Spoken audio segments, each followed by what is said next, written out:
Allez, bonjour à tous, on est parti pour une revue du marché crypto, on verra qu'est-ce qui s'est passé les dernières heures, on fera un point de vue order flow, donc voir si on a toujours du FOMO short, long, est-ce qu'il y a plus de vendeurs, d'acheteurs ou autres, et surtout on va répondre à une question concernant les mineurs, les mineurs qui minent le BTC.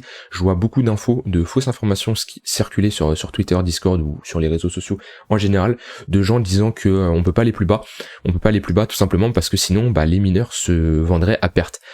Donc je vais vous montrer tout simplement en fonction de l'historique et un indicateur qui nous parlera du Bitcoin, de la Bitcoin production, tout simplement, du coût de la Bitcoin production.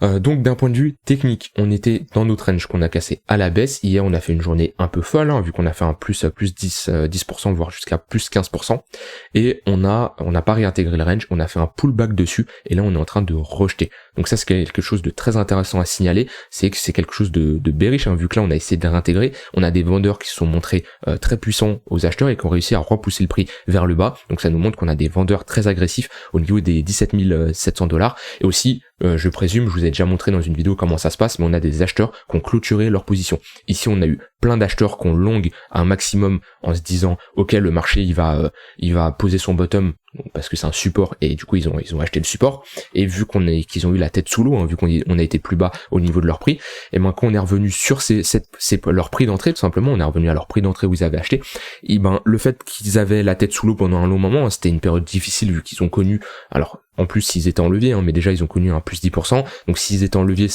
le pourcentage était encore pire sur leur portefeuille, et le fait de revenir à leur prix d'entrée, ils sont sortis, et le fait de clôturer des positions longues, c'est tout simplement des ventes au marché, et ce qui participe au rejet sur ce niveau-là. Donc voilà, ça c'est déjà la chose importante à prendre en compte. Mais là on est en train de rejeter assez violemment sur le BTC, on le voit sur une unité de temps assez faible, on n'a pas réussi à passer au-dessus de ce niveau-là. Donc voilà, ça c'était la première chose importante à mentionner. La deuxième chose, du coup, c'est le coût de production des mineurs. Donc ça, il y a un indicateur, Cost Production BTC, voilà, Bitcoin Production Cost, ça va nous montrer le coût de production du BTC. Alors, juste dans les paramètres, on va enlever ça et ça. À savoir que vous pouvez modifier en fonction du prix de l'électricité, parce que les mineurs, ils ont bien sûr un coût pour, on va dire, miner le BTC, c'est ils payent de l'électricité. Donc en fonction de certains pays, ça reste rentable ou pas. En France, par exemple, c'est pas possible, on peut pas être rentable en minant du BTC, c'est très très compliqué. Donc en général, ça se fait dans des pays étrangers. Et le coût de production est d'environ 0,035. Donc attention à pas mettre 0,05, sinon ça vous fausse, entre guillemets, le coût de production du BTC. Donc hop, on modifie ça. D'accord, voilà. Et on a s'il veut bien charger, s'il veut bien modifier, voilà, ok, parfait. Donc on a du coup notre Bitcoin coût de production qui au plus haut est à 20 000 $ et au plus bas à 11 000 $. C'est-à-dire qu'actuellement on a des vendeurs qui sont en négatif, parce que voilà, c'est plus, on est vraiment dans une zone où on a des bitcoins, enfin des mineurs qui vendent à perte, c'est-à-dire qu'ils minent leur BTC, et quand ils reçoivent leur BTC en récompense, l'argent qu'ils ont investi en électricité, ils sont en négatif. Donc ça déjà c'est quelque chose à signaler. Et en général, le marché ne reste pas longtemps dans ces zones de coût de production, mais c'est pas pour ça que le BTC peut pas aller plus bas, parce que j'en vois beaucoup sur internet qui disent ok, on est actuellement dans le coût de production du BTC, on va faire notre bottom ici, c'est sûr, mais on peut très bien venir mécher, aller chercher des prix beaucoup plus bas, même si on y reste 2 semaines, et repartir en tendance haussière ou faire un bottom beaucoup plus bas. On voit ici qu'on a eu le crash Covid en mars. On voit qu'on a cassé, on est rentré à l'intérieur du coût de production du BTC, et on est resté environ du 12 mars on est resté un mois en dessous. Donc ça veut dire qu'on avait des mineurs qui vendaient à perte, on a vraiment été bas. Et ensuite il y a une autre halving, donc à partir du moment où il y a l'halving, il y a le coût de production qui double.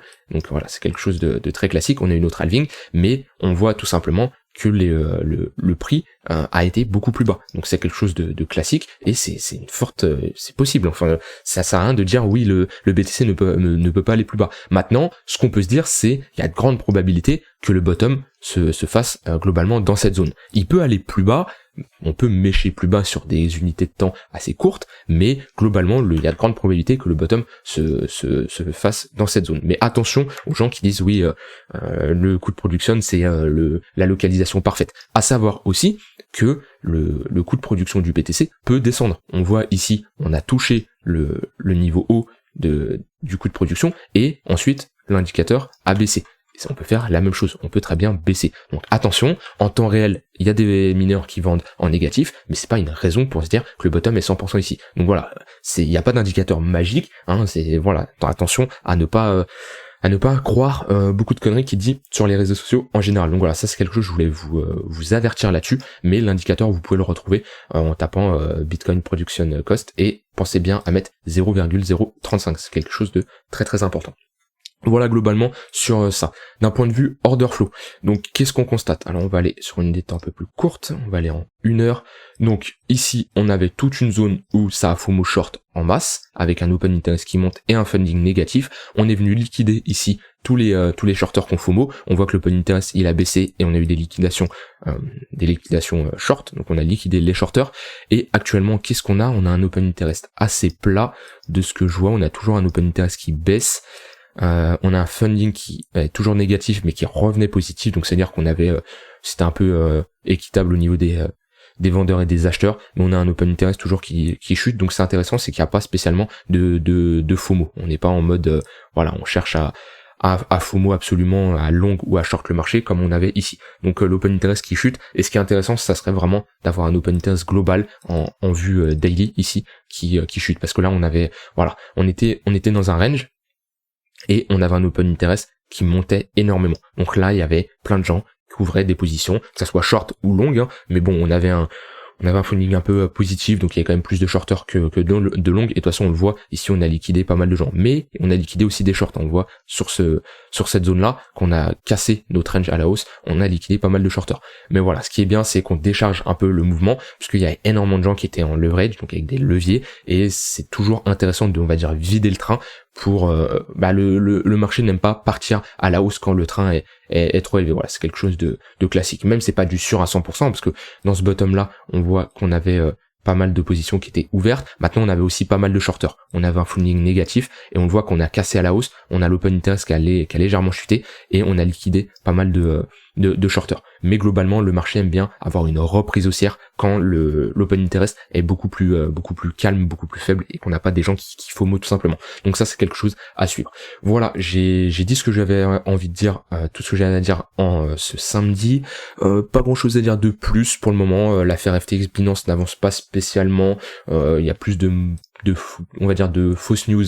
Donc attention aussi à ce que vous voyez, essayez de confirmer les news que vous voyez, mais voilà, on attend de voir comment ça va évoluer par la suite.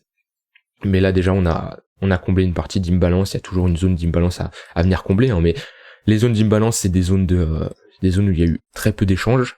Voilà, on a une zone d'imbalance ici à venir combler. C'est pas 100% sûr qu'on vient la combler, hein, parce que ça aussi, les gaps ou les zones d'imbalance, il y en a beaucoup qui en parlent comme si que c'était une opportunité incroyable, en se disant ok c'est sûr, ça, on va y retourner ici. On peut y retourner, mais on peut y retourner dans un jour, 2 jours, comme une semaine ou 2 semaines. Donc attention aussi aux gaps et aux zones d'imbalance. Ici on voit qu'on avait une petite zone d'imbalance. Si je mets hop, voilà, on voit qu'on avait un trou dans le volume profile, donc on a une petite zone d'imbalance, on est venu la combler à peu près 1 mois.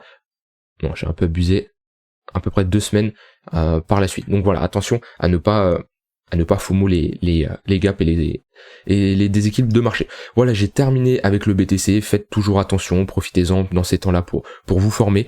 Je propose une formation bien complète sur l'analyse technique, hein, pour être autonome en analyse technique. Donc voilà, profitez de ce genre de moment pour vous former, pour vous recentrer sur vos objectifs et surtout attention à ne pas FOMO et gérer bien vos émotions. Voilà, j'ai dit tout ce que j'avais à dire. Je vous souhaite une bonne journée et on se retrouve demain pour une prochaine vidéo. Bye bye.